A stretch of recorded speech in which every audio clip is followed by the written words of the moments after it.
Steer Platform presents The Business of Construction Philippines, a daily show discussing the most pressing issues concerning construction companies. Hosted by architect Criza Delgado, a seasoned construction project manager. Ram Makasa Et, a tech entrepreneur catering to the construction industry, and Richard Larnio, an expert in enterprise software solutioning and implementation.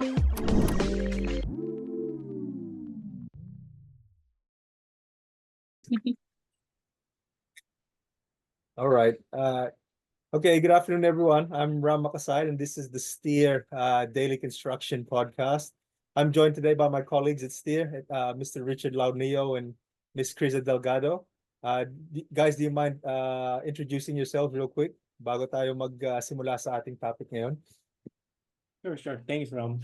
Hi, guys. My name is Richard Launio, so I'm from the customer success team. Welcome, everyone. Yes. Chris. Ay, na-mute ka, Hello, Chris. sir. Hi, hello. Hello? Hello, Yes, we can hear you. We can hear hello, you. sir. Hello, everyone. So, I am architect Criza Delgado. I am also from the customer success team of Steer. Okay, so just a thought, in-invite ko sila ngayon, especially Chris, because she has the experience and the background in construction. So we'll be covering several topics today, real quick, particularly in the theme of communication and adoption of technology in construction. So yung unang question, so I did a quick, Richard kindly did some quick research on the challenges that happens on site in a project. Itong pinakauna nating issue na pag-uusapan is yung slow technological adoption dito sa Pilipinas pagdating sa technology ng pagdating sa construction, kung bakit sa industriya na to napakabagal nung adoption. Please, if you're a general contractor, nanonood po kayo, huwag kayong ma-offend. Ito lang ang observation ko. I'm on the outside looking in. Kaya nandito si Krisa para mabigay ang opinion niya kung bakit ganito o bakit hindi ganito. So, Chris, do you mind sharing your experience and letting us know kung bakit nga ba medyo mabagal in your experience and in your thoughts there? Well, so probably I'll start there. I did a bit research on that. So, Okay. according to research, so one factor is yung sa lack of skilled personnel. Kasi technology, it requires another skill set kasi for you to do that. So, meron kang learning curve in order for a organization para matuto. So, on that part, medyo we need more efforts. We need like more initiatives na mas dumami yung skilled workers to be able to use yung technology. Okay, pero And then, yeah. sige, go on. Yeah. And So- then second is more on go ahead, sorry. Yeah. And then yeah, sure. nasasabi mo based on Go ahead, Chris. pero sa experience mo Yeah, na, but yeah, that's true.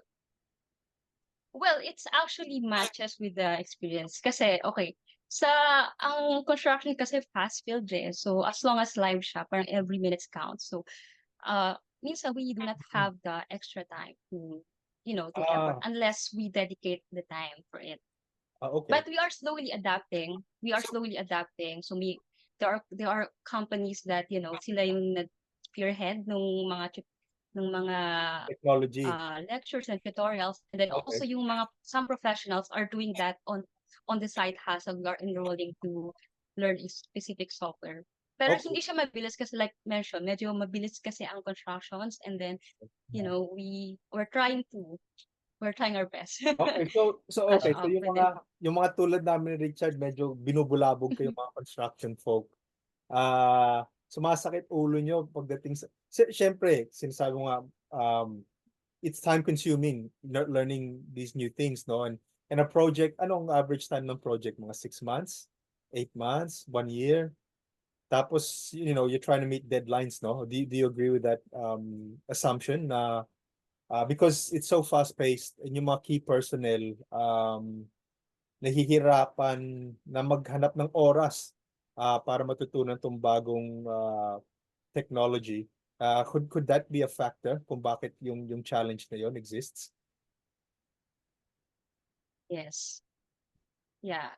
Like mentioned, so regardless sa time, regardless sa duration, so may mga projects kasi 20 days. So kapag 20 days ka, every minute counts, it's parang Mm. ticking bomb.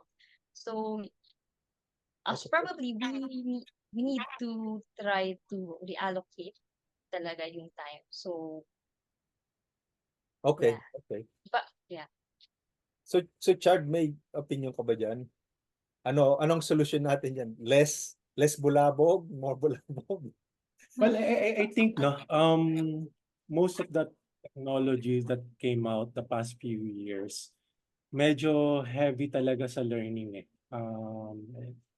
So, and tulad nga nung sinabi ni Kriza, no, itong mga, especially those that are on the field, I mean, apart from they're very mobile, ang dami nilang ginagawa, ang dami nilang inaasikaso, and then giving them parang one thing that they will have to learn, and kumbaga hindi siya ganon kadaling matutunan, no? That's an additional burden for them. So I think sa kanila, they'd rather continue with whatever, no? Yung nakasanayan talaga nila rather than replacing it.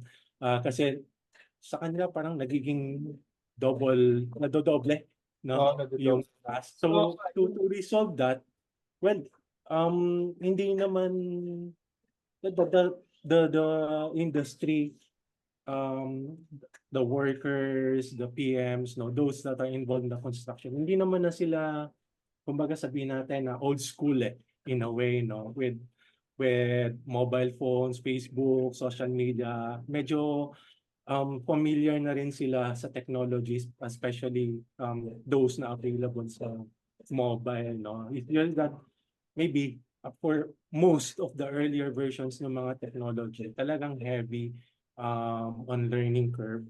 So the only solution that I can think of is make it easier for them to use. Right. Less Meron less, naman, I mean, oo. meron naman technology, I'm sure that they're using it at the very least. Every contractor I've spoken to has some sort of app na ginagamit, even if it's just the basic Excel or AutoCAD or something like that. Those are the brand names in the industry, but minsan hindi naman siya talaga relevant. But even still, yun nga, yung like you mentioned, yung learning curve medyo steep nga. So siguro nga yung solution dyan is to find something that's simple and easy to use that resolves yung mga immediate challenge nila sa site, no? Another factor in Ram, no, na I think we learn from those na mga nakausap natin, prospects and clients and so on, no. Most of the senior positions are kind of senior citizens or old guys, tama ba, Kriza, no? And they Yeah.